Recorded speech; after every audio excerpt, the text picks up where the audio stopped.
Hey everybody, Captain Murphy here. Going to cover a couple of the updates that we've got going with the Hearts of Oak game. The first one right now is I finally figured out what in the world is going on with the ships jumping out of the water. It turns out there was actually a physics being applied to it that was happening after the fact. It was buried somewhere in the XML. Anyhow, what we've got so far is the proxy for this boat is actually lined up now, so when we are damaging it, it's going to show that we're hitting the outside, it's leaving a mark on the outside.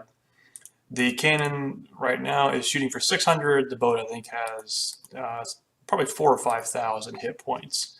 So anyway, as you can see, that now that I've got some damage on it, I've added an effect to it at a 25%, a 50%, a 75%, and then of course fully damaged of fire. So now there's a fire point that starts. The origin point isn't lined up, so we don't see the flame on the outside of the ship. However, we do see that there is flames going on. If you look right now, we see the artifacts are lining up on everything on the outside correctly. And one thing also to note is the mast is actually taking damage because the proxies are lining up on the other objects. So these mast objects are actually separate pieces that are aligned to an origin point based off of the main model. So we're not limiting ourselves to how many polys we're working with.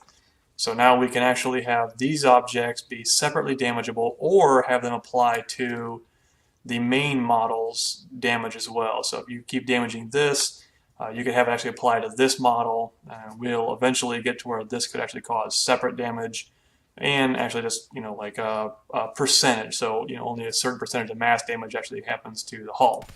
But anyway, we'll go ahead and I'll sink the ship real quick. The gun has enough damage that it causes that it can actually sink the boat. It just takes, a few magazines to finally do it. And there she goes. Alright, so there's the boat, and you can see that it didn't jump out of the water this time. It begins to sink. Once the deck goes underwater, this thing sinks like a rock, and I'm not really sure if that's just CryEngine or what. But as you can see, that thing just went straight down to the bottom.